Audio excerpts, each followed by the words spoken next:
बच्चू कडूंचा आज नागपुरामध्ये महाएल्गार मोर्चा निघणार आहे। शेतकरी कर्जमुक्तीसह विविध मागण्यांसाठी या मोर्चाचं आयोजन करण्यात आलं। महाएल्गार मोर्चा दुपारी नागपूरच्या बुटीबोरी इथे धडकणार आहे। मोर्चाच्या पार्श्वभूमीवर कडेकोट सुरक्षा व्यवस्था तैनात करण्यात आली। वर्धा नागपूर रोडवरील वाहतूक मार्गात बदल करण्यात आलाय। वर्धा मार्गावरच आंदोलन स्थळ असल्याने वाहतूक कोंडी होण्याची शक्यता आहे। शेतकरी प्रश्नावर बावनकुळेंनी मंत्रालयात बैठक बोलावली आहे। बैठकीला बच्चू कडू यांच्यासह शेतकरी नेत्यांना निमंत्रण देण्यात आलंय। बच्चू कडू मात्र बैठकीला जाणार नसल्याची माहिती आहे। वर्ध्याच्या सुकळीबाई गावातून थोड्याच वेळात मोर्चा निघणार आहे।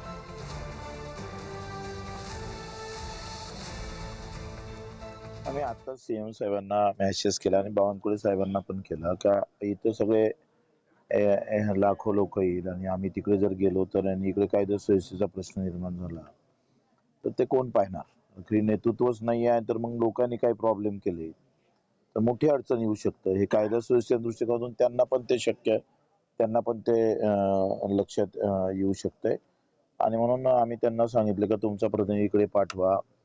आम्ही ज्या मागण्या केल्या त्याच्यातले काय तुम्ही निर्णय घेऊ शकता, नाही घेऊ शकत तसं पाठवा, म्हणजे आम्हाला निर्णय घ्यायला सोपं होईल ना।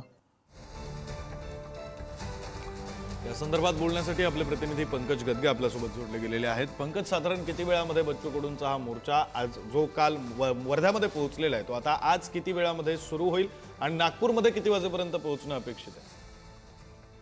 नक्कीच मित्रांनो, काही क्षणातच मोर्चाला सुरुवात होणार आहे। बच्चू कडू सध्या फ्रेश होण्यासाठी गेले आहे। कार्यकर्ते रात्रीभराच्या विश्रांतीनंतर पुन्हा एकदा नव्या उमेदीने तयार झालेले आहे। सकाळी नाश्ता कार्यकर्त्यांनी घेतला, परंतु कार्यकर्त्यांकडून एक खंत प्रशासनाची वतीने कार्यकर्त्यांनी खंत बोलून दाखवली आहे की प्रशासनाच्या वतीने आमची व्यवस्था करण्यात आली नाही। सोबतच बच्चू कडू यांनी नव्या उमेदीने तयार झालेले आहे। बच्चू कडू यांचं म्हणणं आहे की सरकारच्या वतीने जे बोलवणं आलंय सरकारच्या वतीने कोणीच जाणार नाही बैठकीसाठी, कारण की जे आंदोलन आहे आंदोलनाला जर नेतृत्व नसलं तर आंदोलन भरकटू शकते।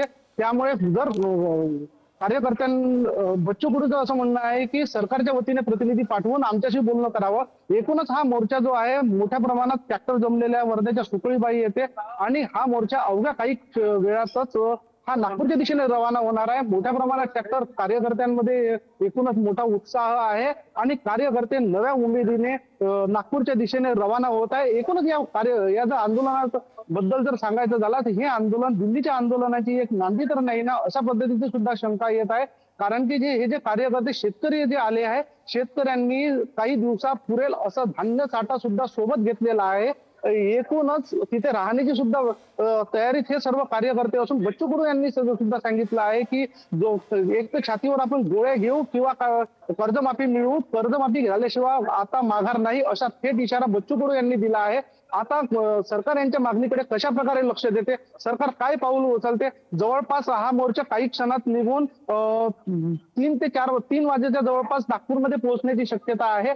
परंतु सरकार कशा प्रकारे या मोर्चाकडे पाहते हेच पाहणं महत्त्वाचं असणार आहे। बरं, धन्यवाद पंकज या सगळ्या सविस्तर माहितीसाठी।